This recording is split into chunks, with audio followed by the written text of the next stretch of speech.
నమాజ్ రారా బాబు అజాన్ అయిపోయిందంటే జోబులో టోపీ లేదు పోయి అంటాడు. అంటే వాడిని నమాజ్కి ఎలా అయినా మసీదుకు తీసుకురావాలని చెప్పేసి అక్కడ కొన్ని టోపీలు ఉంటాయి, అక్కడ టోపీ ఉంది అని చెప్పేసి వచ్చేసి నమాజ్ చదువుకుంటాడు. కానీ టోపీ ధరిస్తేనే నమాజ్ అవుతుంది అన్న నిబంధన ఎక్కడ కూడా ఇస్లాంలో లేదు. అయితే టోపీకి దేనికి చిహ్నం అని బేసిక్గా అంటారని నాకు తెలిసింది అని అంటే, మొహమ్మద్ ప్రవక్త వారు అప్పట్లో ఎడారిలో ఉండేవాళ్ళు, ఆయన పగిడి కట్టేవాడు పగిడి కట్టేవారు అనేది ప్రధానంగా చెప్పేవారు. అక్కడ ఈ ఎడారిలో ఇసుక దిబ్బలు ఉండడం వల్ల అవి తల్లో పడడం, ఏదో ఒక రకంగా ఇసుక రేణులు అనేవి పడతాయి తల్లో అనేది ఉద్దేశం ప్రకారంగా పగిడీలు కడతారు. హిందువులు కూడా కడతారు, అది ప్రతి మహారాజు రాజాలు కూడా కట్టారు. కానీ టోపీని మీరు అక్కడి నుంచే ధరించారు, ఆయన చేశాడు కాబట్టి మేము చేస్తున్నాం అనే చిహ్నంగా ఉంది అనేది కూడా ఒక వాదన ఉంది. ఇప్పుడు ఒకవేళ ఎడారి నుండి అందుకే మీరు ధరించారేమో టోపీ అనేది కూడా నా ఉద్దేశం. ఎడారి నుండి ఈ విధంగా కాపీ కొట్టినట్లయితే మన భారతదేశంలో ఉన్నటువంటి కొంతమంది ముస్లిమేతర రాజులు ఎందుకు ధరించారు, తలపాకి ఎందుకు చుట్టుకున్నారు, ఇక్కడ ఉన్నటువంటి స్వామీజీలు ఎవరైతే తలపై వస్త్రం కప్పుకున్నారో వాళ్ళు కూడా ఆ ఎడారి అక్కడ నుండే కాపీ కొట్టారా? వాళ్ళకు వేద పరిజ్ఞానం లేదంటే లేదు, వేద పరిజ్ఞానంలో వాళ్ళు కట్టాలి అనేది వాళ్ళకు ఉంది కాబట్టి వాళ్ళు ధరించారు. ఖురాన్లో మీరు టోపీ పెట్టుకునే నియమం లేనే లేదు, కానీ టోపీ పెట్టుకుంటున్నారు. ఇక్కడేమో ఎండలేదు, అదేం డస్ట్ లేదు, ఏమీ లేదు, బట్ స్టిల్ మీరు టోపీ పెట్టుకుంటారు. మీరే కాదు, సోదరులు చాలా మంది కూడా ధరిస్తూ ఉన్నారు. అంటే నేను చెప్పే విషయం ఏంటంటే, ఖురాన్లో టోపీ పెట్టుకుంటేనే నమాజ్ అవుతుంది, టోపీ పెట్టుకోండి అని ఖురాన్లో లేదు, మొదటి విషయం. రెండో విషయం ఏంటంటే, ప్రవక్త ముహమ్మద్ సల్లల్లాహు అలైహి వసల్లం వారు అరబ్బు జాతిలో ఆయన తలకు అమామా చుట్టుకునేవారు, దాన్ని అమామా అంటారు, తలపాక పగిడి అంటారు అనమాట, అది చుట్టుకునేవారు. ఓకే. అంటే ఇది కేవలము ఆ అరబు దేశంలో ఎడారికి ఆ ఇసుక మొత్తం చెవుల్లో లేదా తలలో పడకుండా దీన్ని ధరించారు అన్నది సరైనటువంటి విషయం కాదు అది. ఓకే. అది ఏంటంటే ఒక భక్తి భావంతో, ఒక ఆరాధన ఉద్దేశంతో అలాంటి భావాలు మనుషులు వస్తాయి. ప్రవక్త వారు ఇంట్లో ఉండి నమాజ్ చదివించేటప్పుడు కూడా ఆయన తలపాక చుట్టుకున్నారు. కేవలం ఒకే ఒక 2 సందర్భాలు కనిపిస్తాయి. అప్పుడు ఆయన వెంటనే స్నానం చేసి నిలబడి నమాజ్ చదివించారు. అప్పుడు సరే, ఒక్కొక్కరికి ఒక్కొక్క అపోహ ఉంది. మీరు టోపీ ఎందుకు ధరించారు అని అంటే చెప్పండి. నేను అదే అంటున్నాను. ఇప్పుడు మన సంతోష్ గణపతి గారు ఉన్నారు, ఆయనకు ఒక పిలక ఉంటుంది, ఆయన డ్రెస్ కోడ్ వేరేగా ఉంటుంది. అలా అని పూర్తి హిందువులు అలా ఉండాల్సిన అవసరం లేదు. ఆయన మంచి పని చేశారు. ఆయన వేదం చదివాడు కాబట్టి, వేదంలో వస్త్రధారణ ఎలా ఉండాలో చెప్పింది కాబట్టి, పంచగట్టుకుంటే బ్లడ్ సర్క్యులేషన్ బాగా జరుగుతుంది, పైంట్ వేసుకున్నాం కాబట్టి ఇది దేవుడికి నచ్చదు అని వేదంలో ఉంది అని ఆయన పంచగడ.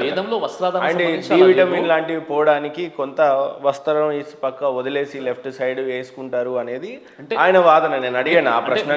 నేను చెప్పడంలో కొద్దిగా ఇక్కడ మిస్కమ్యూనికేషన్ ఏమైపోయిందంటే, ఈరోజు ముస్లిం సమాజం టోపీకి ఎంత అయితే ఇంపార్టెన్స్ ఇస్తుందో అంత ఇంపార్టెన్స్ మాత్రం టోపీకి లేదు. కానీ ధరించడం మంచి విషయమే, ఎందుకంటే ప్రవక్త ముహమ్మద్ సల్లల్లాహు అలైహి వసల్లం వారి యొక్క సాంప్రదాయము అది. నేను చెప్పాలనుకున్న విషయం ఏంటంటే, ఇది ఉంటేనే నమాజ్ అవుతుంది, ఇది ఉంటేనే ముస్లిం అన్న విషయాలు ఏవైతే సమాజంలో, ముస్లిం సమాజంలో కూడా వేళ్ళూనుకొని ఉన్నాయో ఈ అపోహను దూరం చేస్తున్నారు. కానీ నా ఉద్దేశం ఏంటంటే, మీరెందుకు టోపీ ధరించారు మీకు వ్యక్తిగతం ఉంటుంది కదా. నేను ఎందుకు ధరించాలనుకున్నాను, అందుకే నేను టోపీ ధరించాను. గడ్డం ఉంది, దైవ ప్రవక్త వారి సాంప్రదాయం, ఋషుల సాంప్రదాయం. ఇప్పుడు ఎంతమంది అయితే మన ఋషులు వచ్చారో ఆ ఋషులందరూ కూడా గడ్డం పెట్టేసుకున్నారు చాలా వరకు. ప్రవక్తలు కూడా గడ్డం పెట్టుకున్నారు, మహాప్రవక్తలు గడ్డం పెట్టుకున్నారు. ప్రవక్తలు చెప్పారు మీరు గడ్డం పెట్టుకోండి అని. మా దృష్టిలో ఋషులే ముందు వచ్చారు, తర్వాతనే ప్రవక్తలు వచ్చారు అనేది మా అంచనా. సార్, ఋషులు అంటే ఏంటి, ప్రవక్తలు అంటే? ఓకే, మేము హిందువులో మా దేవుళ్ళలో ఋషులు వాళ్ళని దేవుళ్ళని ఆరాధించారు, మా దేవుళ్ళని ఆరాధించారు. ప్రవక్తలు అనేది ఖురాన్లో అల్లాహ్ని ఆరాధించారు. దేవుడు నా దేవుడు ఇద్దరు దేవుడు వేరు వేరు అనేదే మీరు ఇన్ని రోజులు ప్రవచిస్తుంది. మరి అల్లా ఇస్లామిక్ వేరు, బైబుల్ జీసస్ వేరు. ఇన్ని రోజులు చెప్పడంలో, చెప్పే విధానంలో ఏదైనా పొరపాట్లు జరిగి ఉండవచ్చు. ఇప్పుడు నేను మీకు ఏం చెప్తున్నానంటే, ఏ దేవుడైతే మిమ్మల్ని పుట్టించాడో అదే దేవుడు నన్ను పుట్టించాడు, అదే దేవుడే సమస్త మానవుల్ని పుట్టించాడు. ఆయన అరబీలో అల్లా అంటే, తెలుగులో మనం దేవుడు సర్వేశ్వరుడు అని చెప్తాం. మనల్ని పుట్టించిన దేవుని మనం ఆరాధిద్దాం. డన్, నేను దాన్ని ఖచ్చితంగా ఒప్పుకుంటున్నాను. కానీ మీ టోపీకి మీరు ప్యాషన్ కోసం పెట్టుకున్నారా, ఖురాన్లో ఉండి పెట్టుకున్నారా, మీకు ఇష్టం ఉండి పెట్టుకున్నారా, లేదు మీ టోపీకి ఏమైనా ప్రత్యేకత ఉందా? సూటిగా చెప్పండి. ప్రవక్త ముహమ్మద్ సల్లల్లాహు అలైహి వసల్లం వారు పెట్టుకున్నారు కాబట్టి, అంటే ఆయన ఒక తలపాక చుట్టుకున్నారు కాబట్టి దాని నుండి టోపీ వచ్చింది, ఆ టోపీ నేను ధరిస్తున్నాను. క్లియర్ కట్గా సమాధానం. సో ఆయన ధరించారు కాబట్టి మీరు ధరిస్తున్నారు. ఎడారి ప్రాంతంలో ఆయన తలపాక కట్టుకున్నారు కానీ మీరు ఇక్కడ టోపీ పెట్టుకుంటున్నారు. So nothing. ఇది ఐడియాలజీ కాదా సార్? అంటే ఆయన ఇసుక రేణువులు వచ్చి దూరుతాయని చెప్పేసి ఆ కాన్సెప్ట్ అన్నది కొంతమంది కల్పించారండి. ఆ కాన్సెప్ట్ లేదు, ఓకే. ఆ కాన్సెప్ట్ లేదనమాట. అంటే ఆరాధన చేసేటప్పుడు కొన్ని నియమాలు ఉండడం వల్ల దైవానికి మనం దగ్గర అవుతాం, ఆ ఆలోచన ఉంది తప్ప అదేదో ఇసుక రేణువులు తల మీద పడతాయి అలాంటి ఇప్పుడు మళ్ళీ అక్కడ అరబులు ఇప్పుడు ఎందుకు అది ఫాలో అవుతున్నారు అది కాదనమాట. కొన్ని హదీసులో ఉన్న విషయం అనమాట. అంటే ప్రవక్త వారు తలపాక చుట్టుకునేవారు, ఆ విధంగా వస్త్రాలు ఎలా ఉండేవి, అందులో ఒక భాగం అది. సిరాజ్ గారికి జాకిర్ నాయక్ గారి సంస్థలకి టైఅప్స్ ఉన్నాయి, మీకు అక్కడి నుంచే అమౌంట్ అందుతుంది, మీకు ఫండింగ్ వస్తుంది జాకిర్ నాయక్ గారి త్రూవే, మీరు కంప్లీట్ జాకిర్ నాయక్ గారి రిప్లికా, జాకిర్ నాయక్ గారిని ఈ దేశం వదిలేసి పొమ్మన్నారా, ఆయనే బహిష్కరించుకున్నారా, బహిష్కరణ చేశారా అనేది నాకైతే పూర్తిగా తెలియదు. మీరే చెప్పాలి. ఆయనకి మీకున్నటువంటి సంస్థ ఒకటేనా, లేదు మీ సంస్థ వేరు, మీరు చేస్తున్నటువంటి పనులు వేరు, జాకిర్ నాయక్ గారు చేసినటువంటి ప్రతి ప్రవర్శనలు ఏదైతే చేశాడో అదే దశలో అదే విధంగా మీరు కూడా చేస్తున్నారు, ఫాలో అవుతున్నారు, అదే కోణంలో మీకు కొంత మొత్తంలో ఫండింగ్ కూడా రేస్ చేస్తున్నారు అనేది ఇంకో ఆరోపణ. సార్ మొదటి విషయం ఏంటంటే డాక్టర్ జాకిర్ నాయక్ ఎవరైతే ఉన్నారో ఆయన మన భారతదేశంలోని ముంబైకి చెందినటువంటి వ్యక్తి అనమాట. ఓకే. ఆయన 2014 కంటే ముందు ఏదైతే ఆయన ప్రసంగాలు అవన్నీ జరిగాయో మొత్తం భారతదేశ వ్యాప్తంగా విశ్వవ్యాప్తంగా కొన్ని లక్షల మంది ఆయన సభలలో వెళ్తూ ఉంటారు. అదేవిధంగా మీకు ద హిందుస్థాన్ టైమ్స్ పత్రిక ప్రపంచంలోని 500 మంది 500 ఇన్ఫ్లుయెన్షియల్ పర్సన్స్లో ఒక వ్యక్తిగా ఆయన్ని కీర్తించడం జరిగింది. ఆయన డాక్టర్ జాకిర్ నాయక్.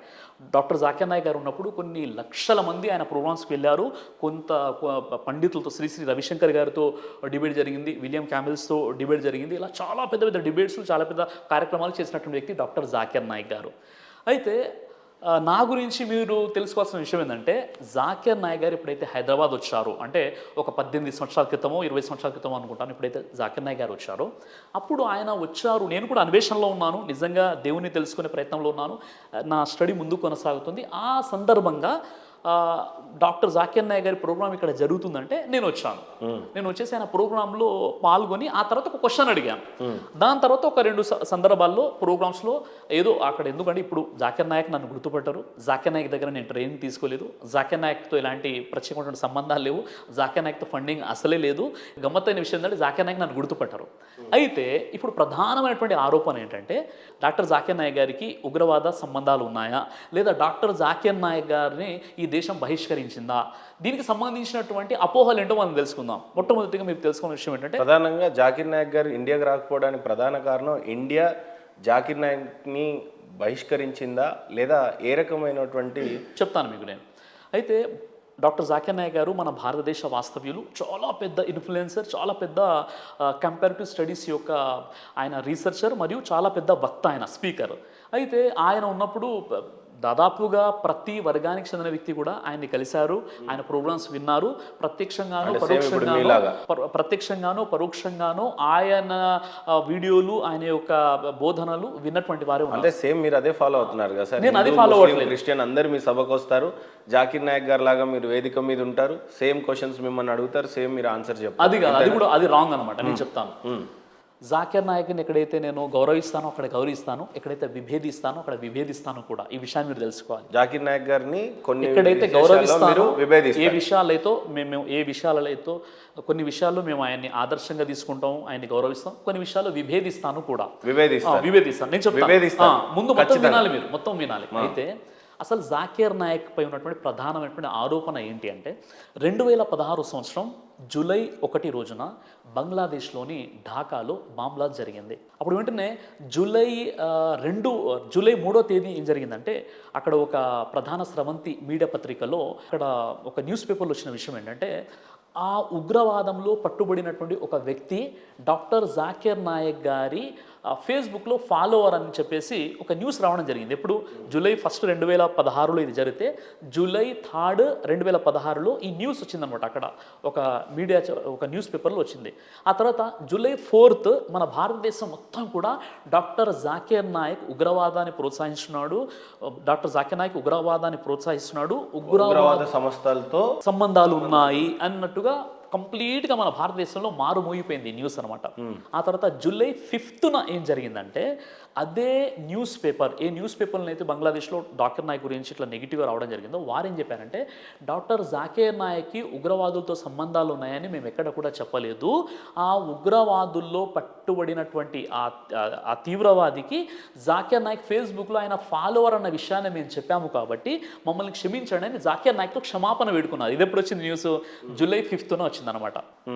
అయిపోయింది. దాని తర్వాత మన భారతదేశంలో మాత్రం ఆ న్యూస్ అదే విధంగా స్ప్రెడ్ అయిపోయింది.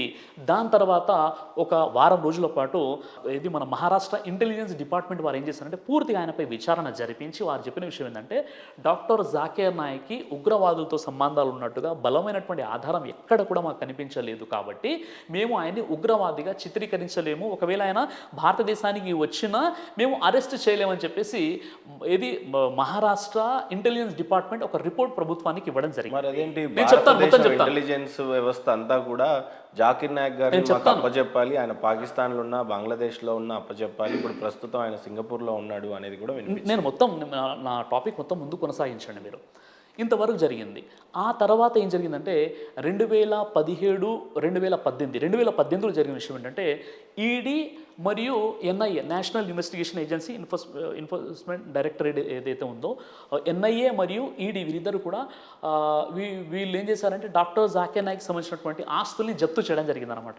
అప్పుడు ఎప్పుడైతే జప్తు చేశారో జాకీర్ నాయక్ గారి తరఫునటువంటి ఒక అడ్వకేట్ ఆయన కోర్టులో పిటిషన్ వేసుకుంటే కోర్టుకు వెళ్ళినప్పుడు కోర్టులో ట్రిబ్యునల్ ధర్మాసనం ఏదైతే ఉందో ఆ ధర్మాసనం సంబంధించినటువంటి చీఫ్ జస్టిస్ ఎవరైతే ఉన్నారో ఆయన పేరు మన్మోహన్. ఆ మన్మోహన్ సింగ్ ఏం చేశారంటే డాక్టర్ జాకీర్ నాయక్ గారి ప్రసంగాలు మొత్తం కూడా నేను విన్నాను, నేను కూడా ఆయన యొక్క ఫాలోవర్నే, ఆయన ఉగ్రవాదాన్ని బోధించేటట్టుగా ఉన్నటువంటి ఏదైనా ఒక వీడియో కనుక మీరు నాకు సబ్మిట్ చేసినట్లయితే నేను ఆయన ఆస్తుల్ని మొత్తం జప్తు చేసుకుంటాను అని చెప్పారు. కానీ వీళ్ళు ఒక్క ఆధారం కూడా ఇవ్వలేకపోయారు. అప్పుడు ఆయన చెప్పారు ఈ కారణం వల్ల నేను ఆయన ఏ ఆస్తిని కూడా నేను జప్తు చేయడం జరగదని చెప్పడం జరిగింది. ఈ స్టేట్మెంట్ వచ్చేసింది. ఎప్పుడు ఇది 2018లో. ఆ తర్వాత ఏం చేశారంటే వీరు సరే ఇప్పుడు చెప్పొచ్చు మీరు ఆయన ఆ దేశం ఎలా వెళ్ళిపోయాడంటే ఎప్పుడైతే బంగ్లాదేశ్ ఢాకాలో ఈ మామ్లా జరిగిందో ఆ తర్వాత జూలై 1కి జరిగింది, జూలై 3లో అక్కడ పబ్లిష్ అయింది, జూలై 4లో మనకి ఇక్కడ ప్రచారం జరిగిపోయింది, జూలై 5లో వాళ్ళు క్షమాపణ కూడా వేడేసుకున్నారు. ఆ తర్వాత 2017-18 నుండి వీళ్ళు ఈడీ తర్వాత మీకు ఎన్ఐఏ ఆ ఆస్తుల్ని వారేంటంటే సీజ్ చేసినప్పుడు ఆ కోర్టు ఆయన పక్షంలో ఒక క్లియర్ చిట్ ఇచ్చేసింది అనమాట. ఇది మొత్తం జరిగిన తర్వాత ఇప్పుడు ఏమన్నారు జాకీర్ నాయక్ మళ్ళీ ఎలా పారిపోయాడంటే జాకీర్ నాయక్ పారిపోలేదు. జాకీర్ నాయక్ అప్పుడు వేరే దేశంలో ఉన్నాడు, సౌదీలో ఉన్నాడు ఆయన. ఇప్పుడు ఈ బాంబ్లాస్ జరిగినప్పుడు ఆయన వేరే దేశంలో ఉన్నాడు. ఎప్పుడైతే న్యూస్ ఆయన చూసారో ఇక అక్కడ నుండి ఇక్కడికి రాలేదు, ఇది జరిగింది. కానీ ఇక్కడ నుండి దేశాన్ని పారిపోయి ఆయన వెళ్ళలేదు. ఇది మనం తెలుసుకోవాల్సిన విషయం.